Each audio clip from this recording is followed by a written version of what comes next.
Welcome back to my channel Nabita's cuisine থেকে আজকে আপনাদেরকে আমি আলু পরোটা করে দেখাবো।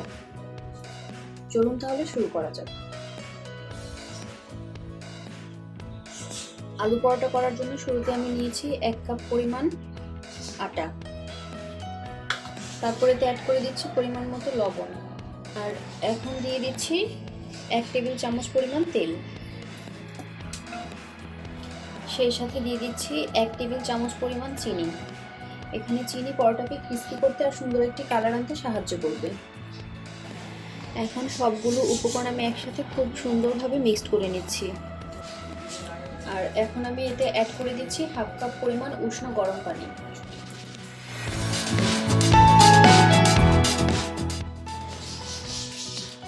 আর হালকা একটু মিক্সড করার পর এখন আমি অ্যাড করে দিচ্ছি আরও 1 কাপ পরিমাণ আটা। টোটাল 1/2 কাপের জন্য আমি এখানে 2 কাপ পরিমাণ আটা নিয়েছি। এখন আমি খুব সুন্দর একটি ডো করে নিব।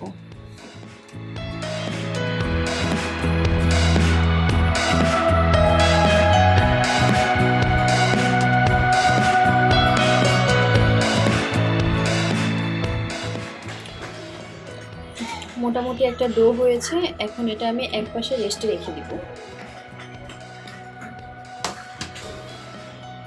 যেহেতু আলু পরোটার প্রধান উপাদানটা হচ্ছে আলু, তাই আলুর ভর্তাটা যত স্পেশাল হবে আপনার পরোটাটা কিন্তু ততটাই স্পেশাল হবে।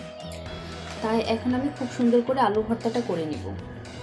এখানে আমি ছোট ও মাঝারি সাইজের 6 থেকে 7টি আলু খুব সুন্দর করে সিদ্ধ করে নিয়েছি।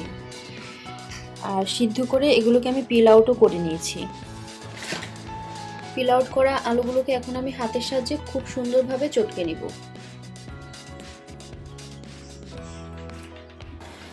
আলুগুলো যতটা মিহিভাবে আপনি পেস্ট করতে পারবেন আপনার পরোটাটা কিন্তু ততই ভালো হবে। এছাড়া ভর্তা স্বাদের উপর তো নির্ভর করে। ছোট ছোট যেগুলো দানা আছে সেগুলো আমি ম্যাশ করা ট্রাই করছি।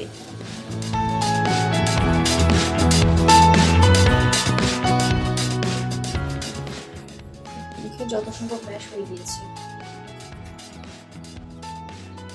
তাই এটা এখন আমি পাশে রেখে দিচ্ছি।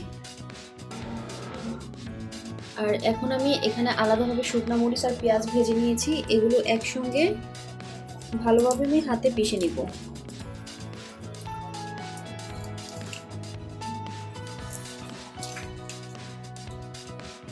শুকনো মরিচের বোটাগুলো ছাড়িয়ে নিচ্ছি।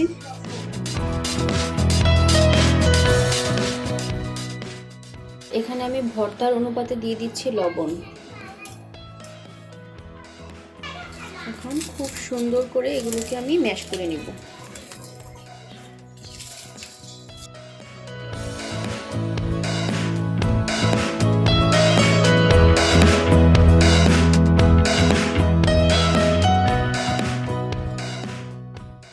এখন ম্যাশ করা পেঁয়াজ আর শুকনো মরিচের মধ্যে আমি দিয়ে দিচ্ছি পরিমাণ মতো সরিষার তেল।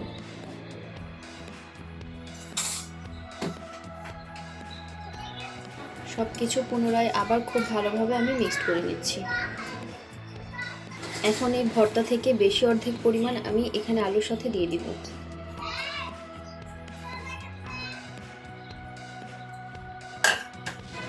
এখন ভর্তাটা স্বাদ বাড়ানোর জন্য আমি এতে অ্যাড করে দিচ্ছি প্রায় 1 চা চামচ পরিমাণ চাট মশলা। চাট মশলাটা আমি খুব ভালোভাবে মিক্সড করে নিচ্ছি।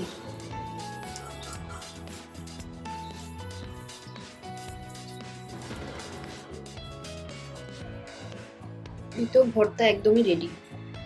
এরপর যে আপনারা টেস্ট করে দেখতে পারেন কেমন হয়েছে। যদি কোনো কিছু কম বেশি মনে হয় তাহলে এটা এখনই আপনাদেরকে ব্যালেন্স করে নিতে হবে। আমার ভর্তা একেবারে পারফেক্ট হয়েছে, তাই আমি এখন এটাকে একপাশে রেখে দিব। আগে থেকে আমি যে আটার ডোটা রেডি করে রেখেছিলাম তা থেকে এখন অল্প কিছু অংশ কেটে নিচ্ছি। এটা দিয়ে আমি এখানে একটা মোটামুটি সাইজের রুটি বানিয়ে নিব।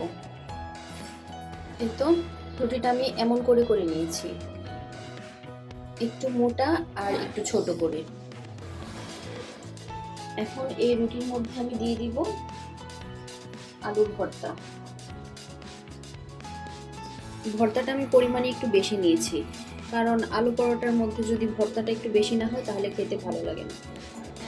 আর আলুর ভর্তাটা রুটির বাহিরে একটু বের হয়ে থাকবে, ওটাই কিন্তু আমার কাছে বেশি ভালো লাগে। তাহলে উপর দিয়ে আলুটা পুরো একটু কালচে কালচে কালার হয় আর খেতেও ভীষণ মজা লাগে। বাস এটা দিয়ে এখন আমি ফাইনাল শেপের রুটিটা বানিয়ে নিব। এই তো আমার প্রথম রুটিটা হয়ে গেছে, এটা এখন আমি ভেজে নিব। আলু পরোটা ভাজার জন্য আমি একটি ননস্টিক তাওয়া নিয়েছি আর চুলার আঁচটা মিডিয়াম রেখেছি। সেই সাথে এখন আমি দিয়ে দিচ্ছি সামান্য একটু তেল। তেলটা আমি সম্পূর্ণ তাওয়াতে ছড়িয়ে নিচ্ছি। তাওয়াটা সম্পূর্ণ গরম হয়ে গিয়েছে, তাই আমি এখন পরোটাটা দিয়ে দিচ্ছি।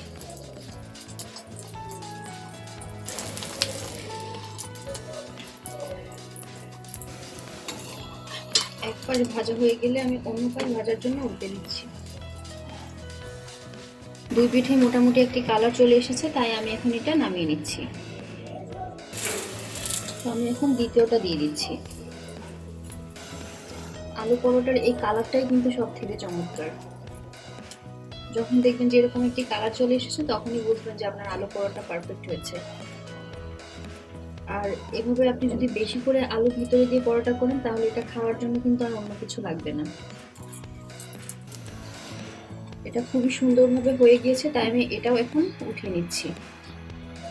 সবগুলো পরোটা আমার ভাজা হয়ে গিয়েছে আর এখানে 2 কাপ আটা দিয়ে আমার সর্বমোট 5টা পরোটা হয়েছে। দেখতেই পাচ্ছেন সবগুলির কালার প্রায় অলমোস্ট সেম সেম এসেছে। তো এখন আমি খাওয়ার সুবিধার্থে এগুলো কেটে নিব। আপনারা চাইলে এগুলো এমনিতেই খেতে পারবেন কিংবা সাথে টক দই, গরুর মাংস, মুরগির মাংস অন্য কিছু নিয়েও খেতে পারবেন। আশা করছি আমার আজকের এই রেসিপিটি আপনাদের ভালো লেগেছে। আজকের মতো তাহলে এখানেই শেষ করছি। আল্লাহ হাফেজ।